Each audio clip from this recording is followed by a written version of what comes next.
a 1 part per million blood trail through the water like a shark to get to where you need to be.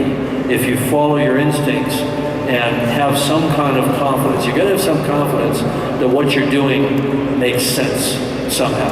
Because, I mean, I did, and when I look back on it, every single move that I made took me someplace. Even if it was a dead end, I was still learning from it, and I applied those lessons later.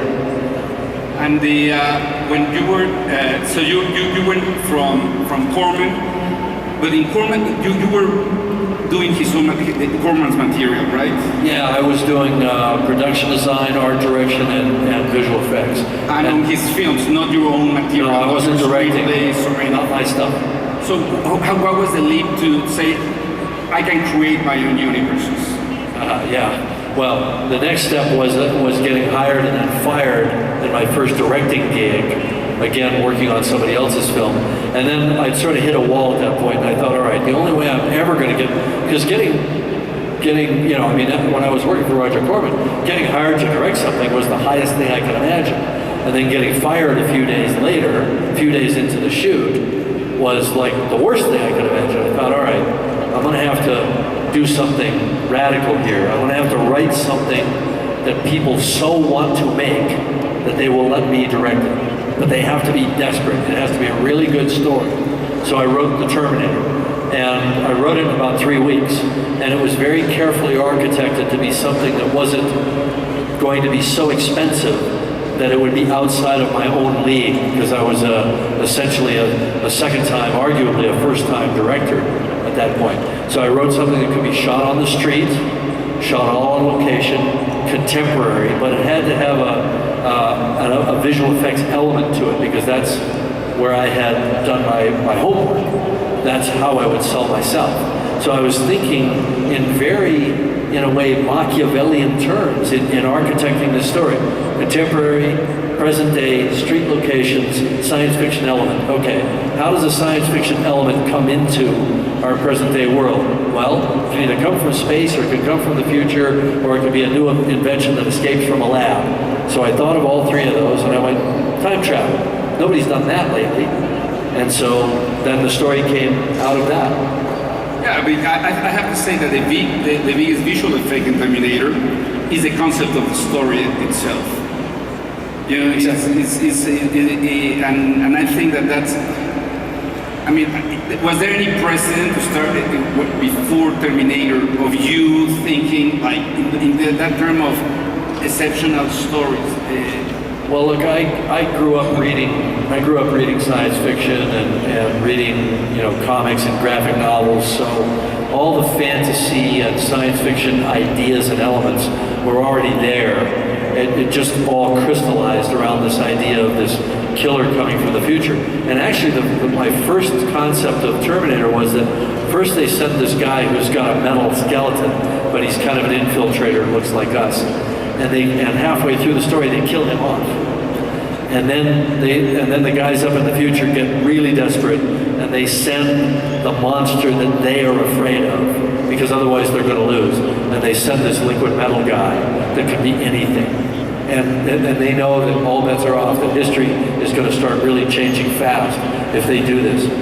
And it turns out that we couldn't figure out how to do that part of it. So I changed the story, cut that part out, went just with the metal endoskeleton, and then that became the Arnold character. And then that later, when I did the sequel, I knew exactly what to do. I just brought back the liquid metal guy, and I had already done the Abyss at that point, so we'd already done the homework for how to do that. So it all kind of fell into place in a strange way. So, but conceptually, you knew about D2 while you were doing Terminator? In a sense, I had laid the seeds for it, but at that point, when I was making The Terminator, it was a low-budget, guerrilla-style film, my first real movie, and we were just trying to make something that could possibly make some money, so we could go on to the next thing. And then I did Aliens right after that, and then I did The Abyss. The Abyss was my first really big-budget film.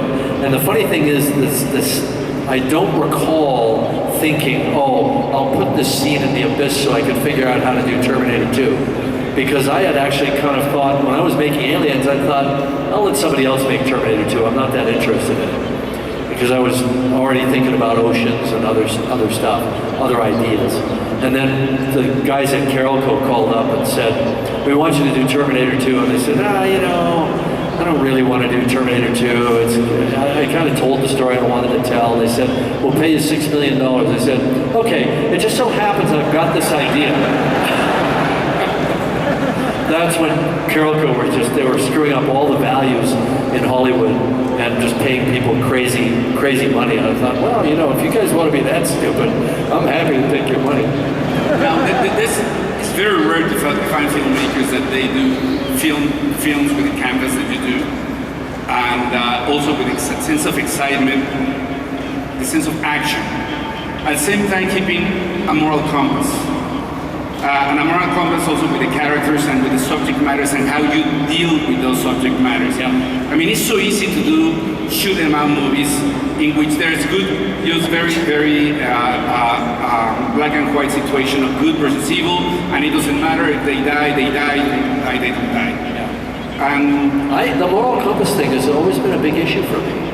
And, sometimes it's a constraint, look, if you just want to have a high body count shootout movie, having a moral compass gets in your way if your characters have to be moral. I remember, when I was writing Terminator 2, I thought, all right, this young boy is 10 years old, and he's going to grow up to be a warrior leader who's going to essentially save the human race as a war messiah, not an intellectual guy, a warrior, a fighter. And I need to see him at 10 years old, but I don't want him waving a gun around.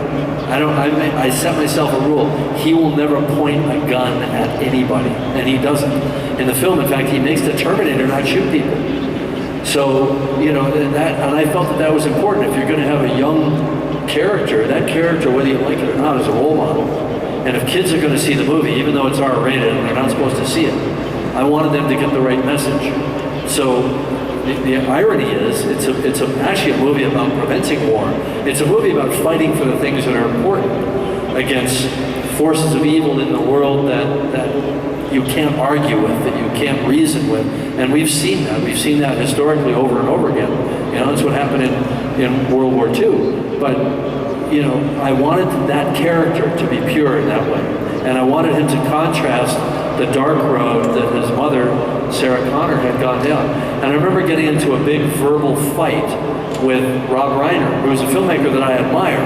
And I didn't stop admiring him in that moment.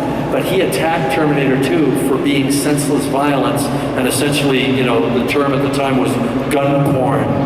And I said, wait a minute, motherfucker. Didn't you just make a movie called Stand By